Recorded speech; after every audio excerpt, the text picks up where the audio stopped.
Welcome to the Let's Talk series of Tech in the Arts, the podcast for the Arts Management and Technology Lab. My name is Angela Johnson, the podcast producer. And I'm B Crittenden, the Technology and Interactive Content Manager. Each month, we review trending stories and discussions with topics such as streaming, artificial intelligence, marketing, social media, inclusion, fundraising, and much more. Our goal is to exchange ideas, bring awareness, and stay on top of the trends. In this month's episode, we will discuss new works that have entered the public domain in 2021, changes in funding, programming, and policy from the Trump and Biden administrations, and finally, we will talk with the chief editor of the AmpLab platform, Lutie Rodriguez, about cybersecurity in a work-from-home setting.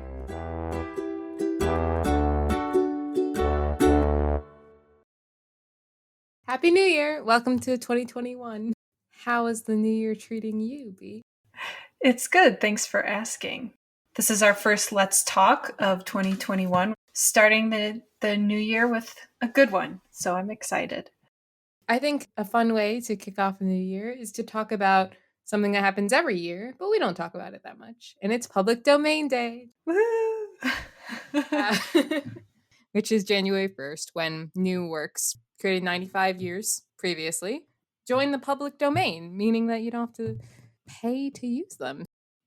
So, to provide some context, when Disney was first starting to make movies, they used a lot of public domain stories and fairy tales, but then they wanted to continue to make money on those stories and fairy tales on their own movies and stories and characters, etc. So they basically lobbied Congress to enact what is known as the Mickey Mouse Law, which extended public domain to 95 years so that they could retain the rights to the characters, because Mickey Mouse was entering the public domain and they didn't want that to happen. So this year is apparently especially robust in terms of works entering the public domain. The most popular or exciting of which, I guess, is The Great Gatsby by F. Scott Fitzgerald. We get works by Virginia Woolf, Sinclair Lewis, Kafka, Gertrude Stein, Agatha Christie, Edith Wharton, Aldous Huxley. 1925 was also apparently a banner year for musicians, because we now get music by Bessie Smith, Ma Rainey, Duke Ellington, the Gershwins, Fats Waller, and we even get movies by Buster Keaton and Harold Lloyd. So we get so much more content in the public domain, and it's very exciting. I really enjoyed looking at the list of all the works that have entered the public domain, because I think it provides a really interesting snapshot from that period of time, just in terms of highlights of what was created in 1925 and how it kind of reflects what was going on. I mean, at this point, we were well in sort of Jim Crow era, and yet we have a ton of these amazing works by African American creators. We have obviously The Great Gatsby, which is to this day one of probably the most famous pieces of literature, at least in the US. I was especially surprised by the amount of music that is available now. I think that's really cool. It's weird because it doesn't seem that, like, obviously it was a long time ago, but like it's crazy that now all these works are free. Like Duke Ellington, I don't know if I realized Duke Ellington music was from the 20s. I guess Ma Rainey makes sense. A little plug for Ma Rainey's Black Bottom, Viola Davis, always great. Well, I think that's another thing about looking at the list of works, is that it kind of contextualizes everything, seeing it all together like that. Yeah, like it's not like it's the 20s. And I think when we think of the 20s, we think of like Flappers and we think of The Great Gatsby. But like it was like the time of The Great Gatsby was also the time of Duke Ellington and Ma Rainey. And it's like these disparate worlds that existed at the same time. I think that's really interesting. And also I think that is still happening now, even more so. Like honestly, I think like content is just becoming even more niche, and like all of these separate worlds are existing at the same time, and so then there's not really one piece of art that can represent an entire society, and that's even more true today than it was in 1925. There's so many different channels to be like sharing what people are creating, that it's harder to have like a unified understanding of like what's defining us at a given time. Yeah. One thing I did want to point out as we're looking at like this list of works is that this is just like a really small, handful of works that have been pulled out of all the works that were released for the public domain this year. And that apparently only around 2% of copyrights between 55 and 75 years old retain their commercial value, and that at, between 75 and 95 years that percentage is even lower. So most of the works that are released to the public domain, it doesn't mean a whole lot because no one is really like trying to use them anyway, but I guess this is just a very slim selection of works that are now available for public use. Oh, this is so much music. I don't know. I took a blues and jazz class in college, so I'm like, oh, I know a lot of this music. Cool. It's crazy that so much of it is public domain now. Wow. Okay. And I think also what we're going to see is, and this is kind of the point of copyright law, Mhm. is that by allowing people to protect their work for a given period of time, you're motivating people to be creative because then they're able to create art on a professional level, retain the ability to like monetize it and sort of maintain it in its original form. But the whole benefit of works going into the public domain is that now we're not only able to share them more freely, but we're also able to adapt them. And Mhm. so, how will The Great Gatsby be adapted? Um, It doesn't need to be a movie with Leonardo DiCaprio now. It can just no, be yeah, exactly. a like a weird indie film version of The Great Gatsby because it's public domain. And I think that's where a lot of arts organizations or just creators in general can start taking artistic liberties with these works. And that's kind of exciting, both in terms of like the style and then how they're distributing it, what sort of media they're using to share it with people. For sure. I think we're going to probably be hearing, especially with the music, I think we're going to be hearing that a lot of these works more just because, hey, they're public domain. We can use them. So, just in terms of soundtracks, in terms of covers, in terms of so many different things, it'll just be, I think there'll just be greater access. And I think that's really cool.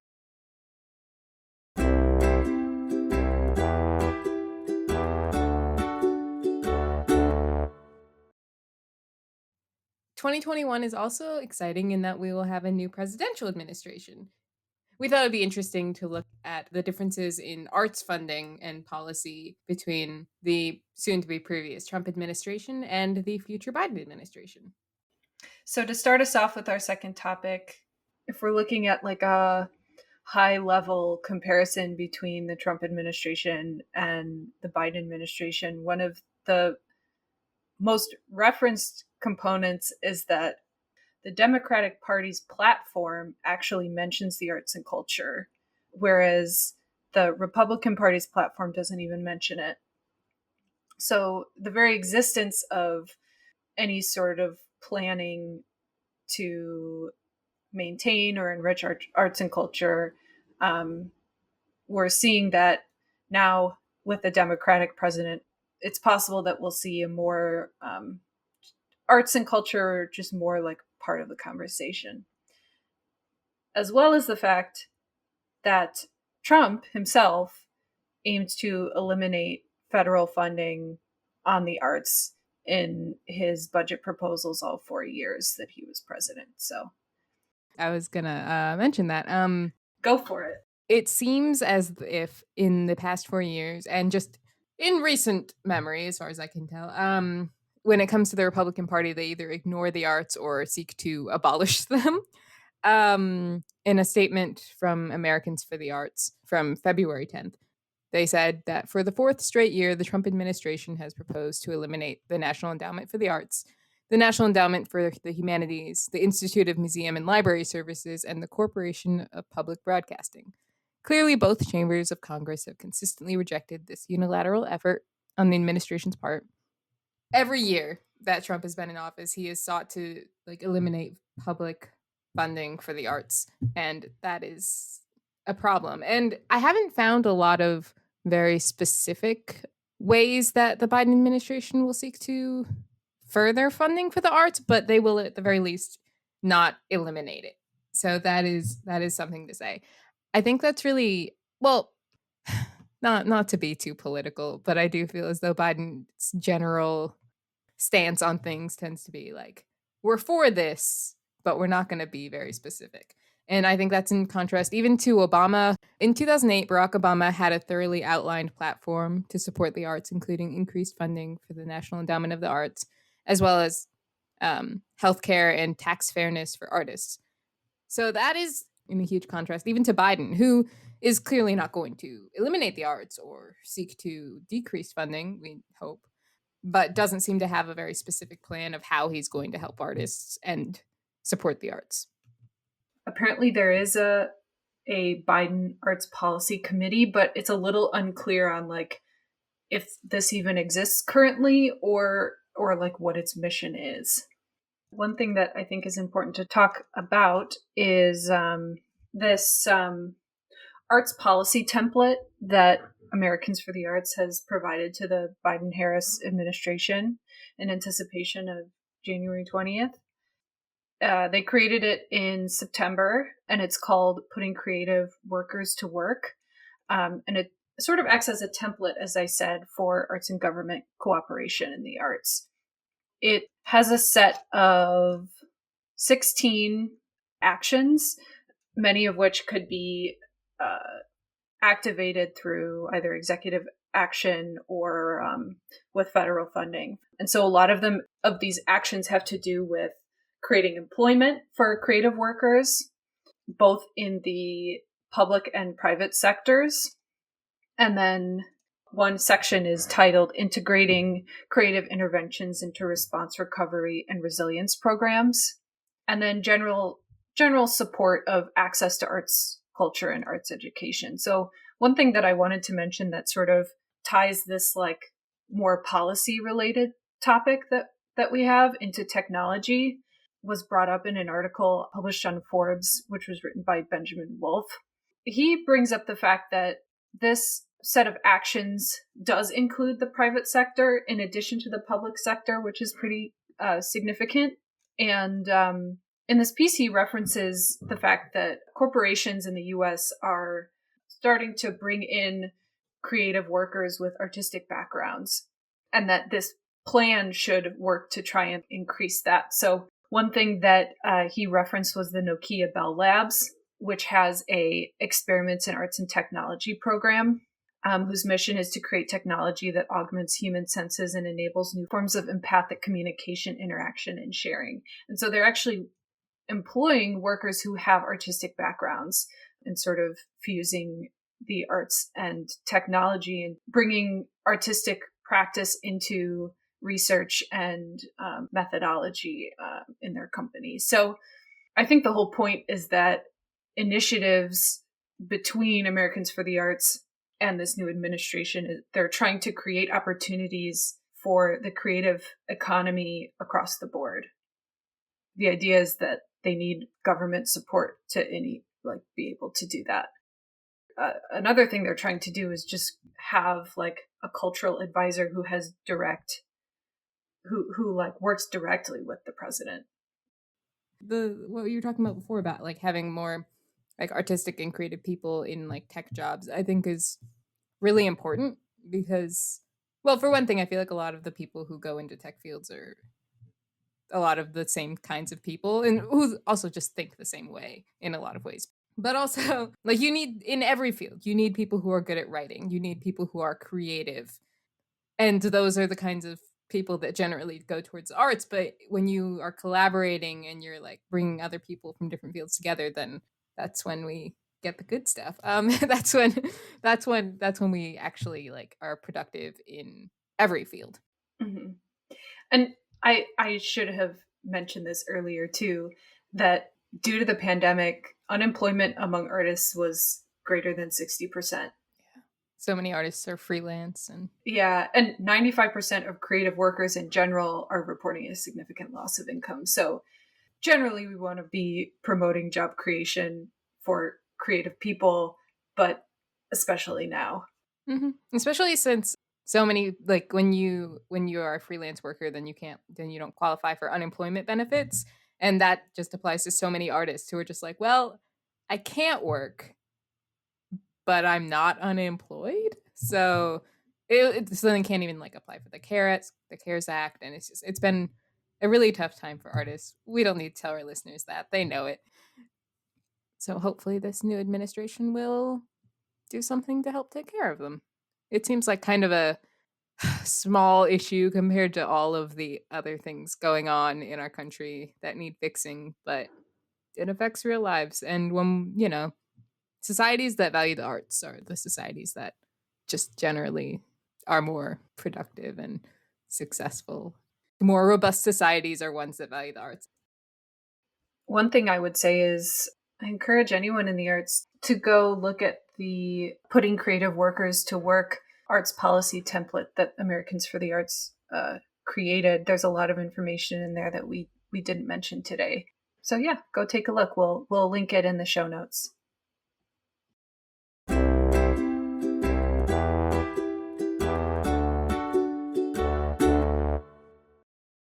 For our third topic, we have a very special guest. It's our chief editor, Lutie Rodriguez. Hi, happy to be here. Do you want to introduce yourself? Sure. My name is Lutie Rodriguez, and I'm a second year Master of Arts Management student at Carnegie Mellon in Heinz College. And I am also the chief editor for the Ant Lab platform. Through the pandemic, as we've all been moving more and more online, a large concern has been with cybersecurity. In an article in the report from the security firm Malwarebyte, one of the biggest organizational challenges in work from home has been in the security and privacy features. 45% of respondents found that their company didn't analyze the security or privacy features on the software tools considered necessary for remote working. So you have been researching this topic. From your research, what do you think is the biggest hurdle for remote work in terms of cybersecurity? And do you have any tips or ideas of how we should be addressing that better? Yeah, so I guess last year now, because of the pandemic, I decided to research cybersecurity for remote work in the arts. And I thought it was a really important topic just because everyone was kind of thrust into this new environment without really the chance to think about maybe some precautions that they would normally. And already the art sector is an industry that isn't as attentive to their cybersecurity as they could be. So the pandemic and remote work situation just exacerbated that problem.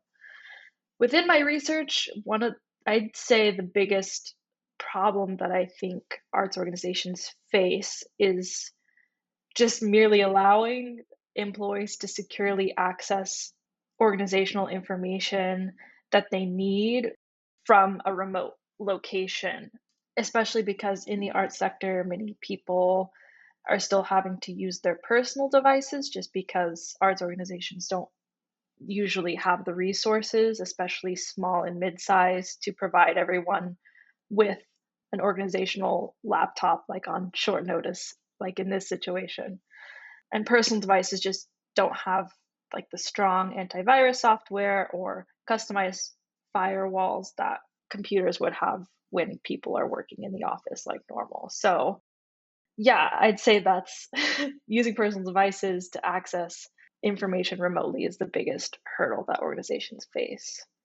And in my research, I detailed some possible solutions, but I can't say that there's really a broad fix all kind of situation just because it varies on the size of the organization and how many employees they have working from home, as well as what resources, both in expertise and money, that they have to invest in cybersecurity. Yeah, I really appreciate your point because in multiple jobs I've had in arts organizations, there's been a pretty casual approach when it comes to using personal devices, even before we were working remotely. I've worked in organizations where employees will bring in their own laptops to work, even if they do have their own PC in the workplace. And then a huge one is accessing email and other software for the workplace on your phone. It was another big one that just, I think culturally, if you're running around to meetings or if you are working from home, being able to like communicate with your coworkers during the day on your phone is important, but often, depending on what your IT situation is tends to be overlooked. Right, definitely. Personal devices are definitely something that needs to be addressed as far as cybersecurity. And one thing that's kind of more simple to do that doesn't really require, investment in a new technology is just establishing a bring your own device policy, or BYOD policy, which, yeah, it's kind of a funny name. Um, which just kind of lays out what the organization is okay with employees doing on personal devices, if anything at all. Yeah, and there are different levels to that. Like the policy could be like, don't access anything on your personal devices. That's kind of impossible to ask, like you were talking about, B, or like only use it to access email or something like that. And there are some resources out there that can walk nonprofits through crafting and bring your own device policy. I imagine they're included in your article, which was just posted on Amp Lab just a few days ago. I like how you framed these 4 recommendations for arts organizations when it comes to their cybersecurity. Would you mind just walking us through that briefly? Sure, I'd be happy to. So, in my research, I both just looked at reports and articles and blogs by professionals in the industry about cybersecurity for remote work, and I also talked to several IT professionals working in the arts nonprofit space. And through that, I kind of drilled it down to 4 areas of cybersecurity for remote work that arts organizations could implement and address. The first being conducting a remote security risk assessment. So, just kind of addressing what kind of data the organization is keeping and who needs to access that and how often, just because data is so valuable and so important. Yeah, that's often overlooked. The second being making sure to ensure secure network access, which I kind of touched on already, just providing a secure way for employees to access the information that they need. And the third, which I also touched on, is creating and implementing those policies and procedures for using personal devices. And then lastly, implementing employee cybersecurity training, because all of those technical implementations don't really work without getting employees on board and like informing them about why paying attention to cybersecurity is important. I definitely think that that last one is really important because especially during the pandemic, there's a level of which it's kind of like, well, convenience is key because everything else is so inconvenient. And you're like, well, I just want to use my phone because that's what I have here, and it's easier than trying to grab my work computer. Maybe it's in a different part of my house or something, and it's just like, why even bother? But there's a level to which you have to educate your employees on the risk involved in not using, and it's like even a personal risk to them, not just like a company risk. So I think that is really important. Yeah, definitely. All of the arts IT professionals that I talk to really emphasize working together with employees to figure out solutions, so that, you know, people working are able to access the information that they need and don't feel constrained, but at the same time, that it is safe for both the employees and the organization. Yeah, and there are some tools for like doing phishing tests and just sending out periodic reminders like PSAs about cybersecurity out there. So it doesn't have to be something that one person is having to think about all the time. So, I will say it's much easier to get phished than I think a lot of us would admit. I think it's one of those things where like, yeah, obviously you don't like give your password to someone you don't know or in a interface that isn't familiar. But when you're working through the day and you're not really, your brain is somewhere else and you're just trying to access something and something looks relatively familiar, I think it's much easier than a lot of us would let on. I think people are still kind of stuck in that like 90s mentality of phishing where it's like really obvious that's what's going on before people knew like how the internet worked. And now it's like, well, these look like it's easy to make things look legitimate even when they're not. Yeah, I actually wanted to talk about that because while doing this research in the past few months, Carnegie Mellon, where I go to school, did a phishing test and I totally fell for it. Oh And no, Lutie.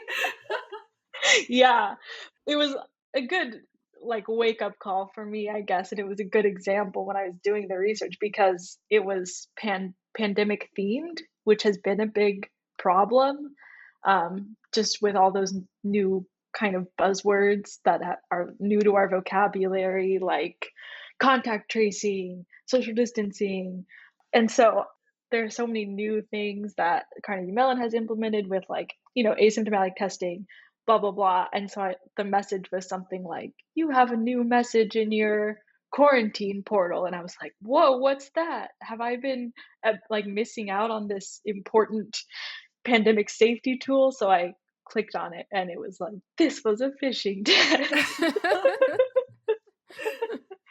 and yeah, there's like a whole page pointing out all the signs that I missed. And also people just skim their emails a lot. Like we get a lot of email. So if you open something, you're not like looking at all the little details. Lutie, in your article, you referenced a statistic that according to the FBI, their cyber division, they're receiving like a 400% increase of complaints of cyber attacks a day from before the pandemic. So it's obviously a huge problem. Yeah, it's crazy. It's just compounded. Everyone's doing everything online on their computers all the time. So just convenience wise, it's easier for cyber attacks to take place. And also, there's just general nervousness and anxiety with the pandemic and everything going on. So phishing definitely preys on people's nervousness. And I feel like people are just more bored. So they're just like, oh, a weird email. I'll click on that. I have nothing better to do. I did see something cool after I finished my research and published this article, though, on TikTok, actually, related to cloud storage. This professor did a series of videos on blockchain applications, and one of those was for creating what is called decentralized cloud storage, or like a cooperative storage cloud, where instead of having a central place where like information is stored, it's and like if it was breached, then everything stored in that cloud would be put at risk.